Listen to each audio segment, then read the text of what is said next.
Thanks a lot. It's awesome to be here. Thanks for having me. Chai Labs was a first-round capital portfolio company, and so it's great to be back home.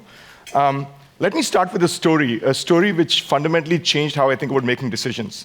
The year was 2006. I was working in display advertising at Google, and we were doing a presentation to Eric, Larry, and Sergey about a particularly tough problem we were facing around our display ads business. The discussion got pretty heated, and at one point, Eric raised his hand and said, "Stop. Who's responsible for this decision?" And I kid you not, 3 people simultaneously, including me, raised their hands. 3 people. And he said, "I'm going to end this meeting right now. I do not want you to show up back in this room again until you figure out who the owner is. Because 3 owners means no owner." And he literally ended the meeting and sent us out of the room. And so this story really stuck with me for the last decade. It really shows a lot of forward-thinking companies think of consensus as the way to make decisions, right? A lot of us come from companies that practice consensus. I do, in the past. Turns out, for important decisions, for hard decisions, consensus doesn't work. It is ineffective and impractical. Why? Because consensus means no ownership. What is important is not that everyone agrees on the decision. What is important is that everyone is listened to, but then that the right person makes a decision. The right person rallies everyone around the decision, even if they don't agree, and then everyone executes on the decision. So at Square, we developed a framework that we'll talk about, an alternative to consensus that we believe is much more effective in making high-quality, important decisions. But before we get there, let's talk about what a hard decision is. What is an important decision? Well, many of you have seen frameworks like this, where you can classify decisions along 2 axes, importance and urgency. There might be different ways to think about this, but importance and urgency. My favorite one, you can read the slides, is the kombucha cell, which is the not important, non-urgent decision of which kombucha flavor to choose every day when you go to your micro kitchen. We actually jokingly refer to importance, urgency of decisions on the kombucha scale at Square. When do you use this framework? It is used for important decisions. That top row, decisions that are important. And I am therefore conflating the word hard with important. Decisions that are so important that they could affect your company, they could affect your business unit, they could make or break. But not just at a company level, but at a group level, at a business unit level. So you know, every single one of you knows when a decision is important. It's like one of those things where you know it when you see it, but really, it's an important decision. It can also be used for urgent decisions.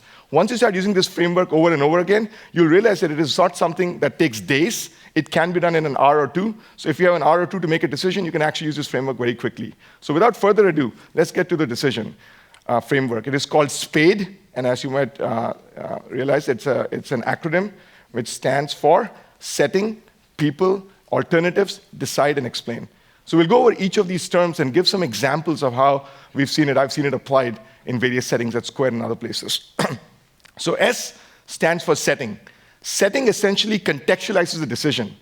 It sets the tone. It basically helps us figure out what the decision is, what the elements are, and puts all the other aspects into motion. Setting has 3 parts to it. One is the what, the second is the why, and the third is the when. The what is precisely defining the decision. And you will be amazed at how many people can't articulate what the decision is precisely.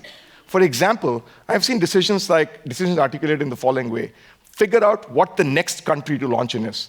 You know what? It's okay if you have exactly one product, but if you have multiple products, the decision is not just what country to launch in, but what product to launch in and what country to launch in. It's a binary, it's 2 axes, not just one. So being very precise about the decision to be made. The next one is the why, we'll come back to that. The third one is the when, determining exactly what the time frame of the decision is, when the decision needs to be made by, and why.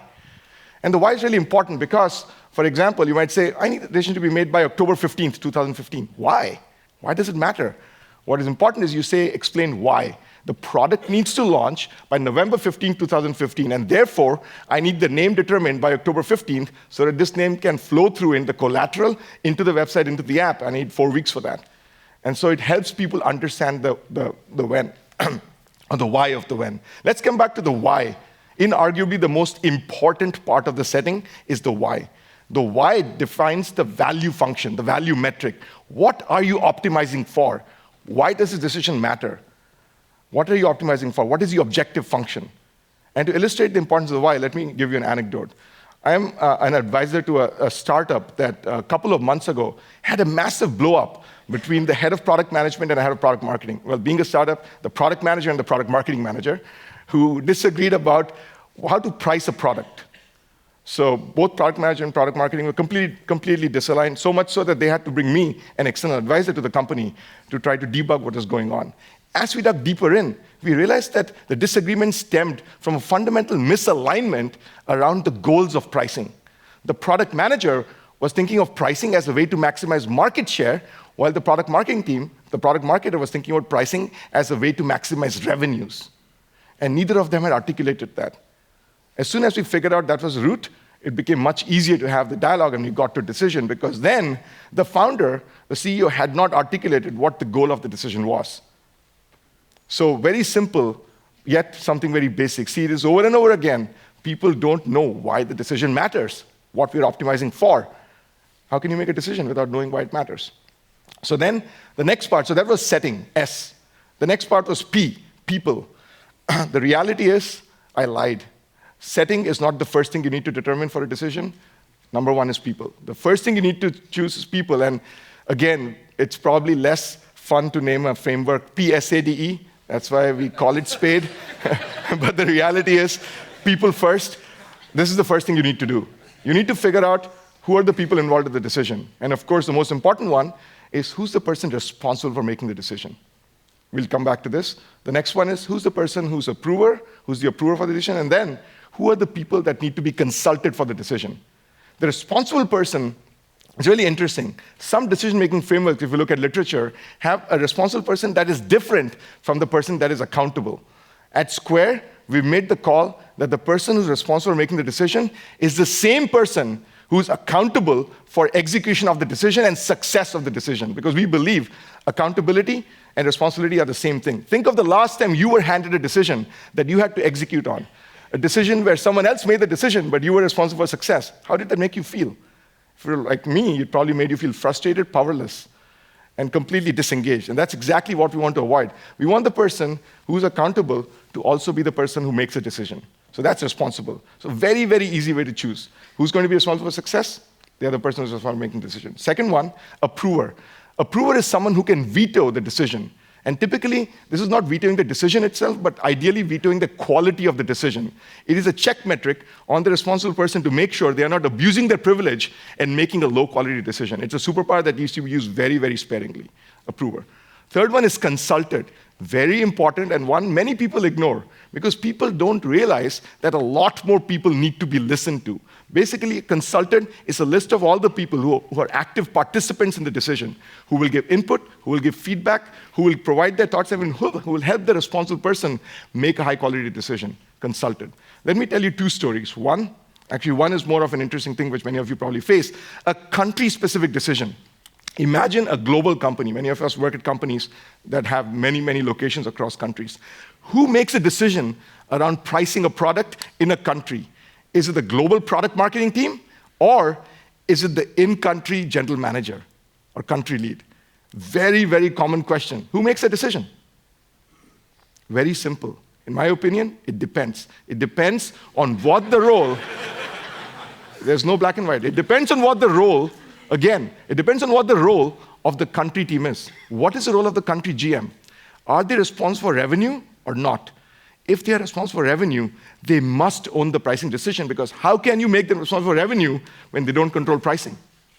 If, on the other hand, they're responsible purely for operating the business but not responsible for revenue, their incentive structure, their goals are not revenue-focused, then it should be the global product marketing team. So very simple. Responsibility is what drives accountability. And responsibility for the success of a decision is what should drive who makes that decision. The next example is one from Square, one that shows the importance of consulting. This is around unit testing. Many of you know in engineering know about unit testing. We had an engineering lead at Square who sent out an email about a change in policy to unit tests. He had consulted with a bunch of eng leads. He felt pretty comfortable with the decision. He sent it to all of engineering at Square. This is the policy around how unit tests are going to change. Within 10 minutes, a dozen people replied, disagreeing vehemently with that decision, and it turned into a huge bike shed exercise. Within a half an hour, the Eng lead took ownership, because again, as a decision maker, you need to take ownership of the decision. He took ownership, he reverted the decision, and he invited every single person who disagreed with the decision or had anything to say to meet with him over the next week. He had open office hours every single day for the next week. And I think a dozen to 2 dozen people took him up on it and went to meet with him. A week later, he sent his new decision out by email. Guess what? It was exactly the same decision as the last time. But this time, nobody complained. Why? Because they had all been listened to. Listening matters much, much more than people think, which is why you need to consult, you need to listen to as many people as are willing to be consulted, as have a voice, as have an opinion, as have feedback, because people want to be consulted, even if the end decision is not something they agree with. Responsible, approver, consulted. 3 facets of people. Now, you have the people, you have the setting. Again, people first, then the setting. The next part of the framework is A, which is alternatives. An alternative is a view of the world. It is a way that you can use to maximize the value metric to figure out how to maximize the objective function. It is a job of the responsible person to figure out to come up with a set of alternatives that are realistic, which is feasible, that are different from each other, that is not just microvariants, and that are comprehensive, that fully cover the problem space. And it's their responsibility to generate those alternatives. But once you generate these alternatives, you also need to evaluate them vis-a-vis the value metric. Again, when you get down to alternatives, a lot of people just forget that they had the value metric that are outlined. I get these questions all the time. How do we make a decision around X? Well, what is your value metric? What are you optimizing for? Oh, yes. Makes it much easier, right? When you know what you're optimizing for, which is why the why is so important. But ultimately, you need to figure out how to evaluate and rank these alternatives against each other. There's no clear stack rank. Each alternative has its pros and cons. I prefer going to a whiteboard and getting the folks who are in the consulted group into a room and essentially doing a brainstorm. List out every alternative and list out the pros and cons of the alternative. As much as possible, try to get into numbers. It can be very hard for uncertain, ambiguous decisions to get down into the numbers, but it's really important to see, especially for pricing, revenue, or growth decisions, to get down into figuring out how you can quantitatively assign probabilities to events, because ultimately decisions are essentially a view of the world on uncertain things. And so you need to assign probabilities and doing sensitivity analyses on what's going to happen. But ultimately, you need to figure out what are the pros and cons and come up with a framework that you can use to apply to evaluate each alternative. This process will also hopefully generate new alternatives that you haven't considered, and it'll keep the folks who are consulted in the loop. It'll keep them feeling and really getting them engaged as part of the process. So very important to brainstorm, to make sure you're putting out all the alternatives, listing out the pros and cons, and getting to quantitative evaluation of each. The place where we see quantitative evaluation used the best is M&A decisions. Why? Because literally an M&A decision for most companies is make or break for the company. It is a really important company-level decision. So most great corp dev people do an amazing job of evaluating the build, buy, and partner scenarios and seeing what is the economic benefit to the company over 5 years or 10 years, looking at probability of success, looking at resources invested, looking at opportunity cost, all of these things together. But even if, again, you're not an M&A person, you're not a corp dev person, I strongly suggest that you try to use a quantitative technique to figure out the economic benefit or whatever the value metric is you've set as a success criteria for each of those alternatives. You don't need to be a corp dev person to put some numbers down, do some Excel around each of these alternatives. So now that you have the alternatives outlined, you have the pros and cons, you have the value metric, you have the success criteria, everything else, what do you do now? You decide. You decide, and the way you decide is simple. Now that you've figured out all the alternatives, my preference is again to bring all the consulted folks back into the room and lay out the alternatives, lay out the pros and cons to them, lay out the values from the quant model you've run, and ask them for their thoughts, their feedback. But really important, ask them to send you their vote privately, by email, or my favorite, by SMS. So ask them, or Slack now, but in either case, ask them to send you their vote, their feedback privately, with what alternative they would choose and why. And why is the private thing important? Because in many cases, you see many decisions which are controversial or where there is an organizational hierarchy between people. Once someone says something, because of peer pressure, because of various org dynamics, people feel compelled to agree with someone who's spoken. So it's really important to have you get impartial feedback and votes from people without being influenced by others. So you get all of these things from people, You then need to sit down and decide. You need to make, if you are the responsible person needs to sit down and make that decision. And again, once you make that decision, you need to write it out. While the decision is fresh in your mind, you need to write out what alternative you chose, why you chose it, and then you need to explain it, which is the E part of the spade. And the way you explain it is three steps, actually. The first thing you need to do is to go to the approver. The approver most likely has not been involved as much in the process so far, and so you need to go to them, explain the decision, and get their buy-in. And hopefully, if you did a good job of creating a high-quality decision framework, they're not going to veto it. The next thing you need to do is to, again, get all the folks you consulted into a room or over Hangout if they're a remote team, and explain the decision to them. You need to explain the decision to them and really take ownership of the decision. There might be grumblings, there might be disagreements, so you need to take ownership. And then, really important, you need to go around the room and have every single one of them say, I disagree, I agree, and I support well, actually, you don't need to say I agree, disagree. In case of private, I ask them to support the decision one at a time. Essentially, they need to commit to supporting the decision. This is called a commitment meeting. Andy Grove talks about this. But commitment meetings are really important because when you commit to supporting a decision in the presence of your peers, you're much more likely to support it. Because ultimately, as the responsible person, you are responsible for executing on that decision. And so you need their support, their help to execute on that decision. And so after the commitment meeting, you then need to not just leave after the meeting, but you need to figure out what the next steps are around execution and then delegate execution steps to them. The final thing, which is really important also, is to write all of this up, write the SPADE framework in a succinct one-page document and send it out to the rest of the company or as broad an audience as you can, ideally over email. Why? Because the company broadly needs to see what decisions are being made and how they are being made, because that's how more people get encouraged to make these decisions, to use a good framework to make them. At Square, we have an alias called notes@squareup.com, and we use that to send all kinds of meeting notes to the company. And so we've started sending SPADE documents to the company over the last year and a half, and it's been really gratifying to see the number of decisions that are increasingly made using SPADE and sent out to the company. And the company feels really good that high-quality decisions are being made about important topics and decisions across the company. So communicate. So that was it. Setting, people, alternatives, decide and explain. Now, to synthesize this all together, I looked for some important things at Square. Some of these are fairly confidential. I went back to my previous job at Facebook, where we had a really interesting decision that really a lot of was provided impetus for SPADE.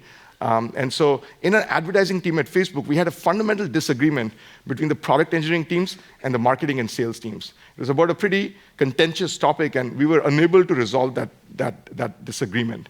And we were essentially at a standstill. We could not move forward, could not make a decision. So we decided at that point, since the ad business needed both the product engineering teams and the marketing sales teams to actually move forward, we decided to go to Sheryl Sandberg and ask her to be the responsible person to make that decision. And I think that was the single best thing we did because we needed someone who could take ownership and who was responsible. So Sheryl agreed to become the responsible person for the decision. She got all of us in her office around the table, and she asked us to first outline the various alternatives. She asked us to first outline what the success criteria was.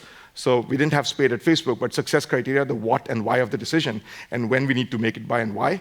But then she asked us to evaluate, to list out the alternatives and to look at a 5-year impact on Facebook if each of these alternatives were followed. So we hadn't really done a 5-year analysis. We basically just focused on the immediate impact on Facebook. So we went back, did our homework, came back, and presented the 5-year plan. Then she did something really interesting. She asked us to take the other side. So the folks who were arguing for one side, she asked literally them to argue the other side, and vice versa. So we literally spent 1 or 2 days preparing for that, where each side argued the other side, and then we came back to the room and again presented. And this actually helped several folks in the room switch their sides because they saw some of the legitimacy in what the other side was doing. And then finally, she got all of us in a room the third time, and we went around the room, and this is again something that folks like Sheryl can do in general. She had built such a high level of trust in the room that everyone, including Sheryl's admin who weighed in, felt completely free to speak their mind. But I think in general, I've seen it's very hard to do. We literally went around in front of everyone and said whether or not we supported the decision or which side of the decision we were on, which alternative we chose and why. And she essentially called an end to the meeting, and then a day later, she told us what the decision was.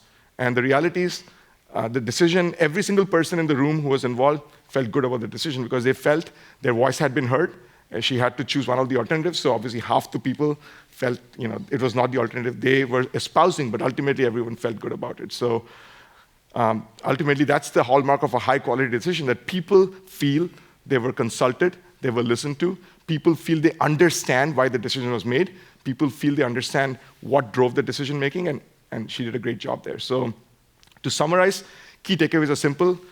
Bullet zero is that consensus doesn't work. Don't use consensus. Agreement is not ownership. Doesn't work. Second, clarify the why. It's very important to understand why we're making the decision. What is the value metric? What is the objective function we're optimizing? The next thing is ensure that the responsible person, is accountable for the decision. Don't just be that company. Don't just be that person who makes the decision and hands it off to some poor colleague to go and implement, and they're not even involved in making the decision. Don't be that person. Third, consult maximally. Many, many more people want to be consulted than you think do, so please consult. Please invite people who have opinions to come and give your opinions. Remember, consulting doesn't mean agreeing. Consulting simply means listening and getting people's points of view. Fourth, brainstorm publicly, but get feedback privately. And then finally, explain to a broad audience, because again, I think Noah did a good job talking about culture. One of the tenets of the culture at Square is transparency, and we want to make sure that decision-making is really transparent, because I bet you, if you survey people at your company today about decision-making and how happy they are, the number one thing they're going to say is, I don't understand how decisions are made. The number one thing they're going to say is, so they don't understand who makes decisions, how they're made, and this framework allows you to communicate all of those things broadly to a company, to allow them to even know how decisions are made, so that people who are joining the company or at the company can make high-quality ones. So communicate broadly. So again, to summarize, SPADE, I firmly believe that making high-quality decisions can fundamentally transform work and the world of work. And I personally can't wait to live in a world where every one of us, every one of our companies is making amazing high-quality decisions, and people are happy with that quality. Thank you.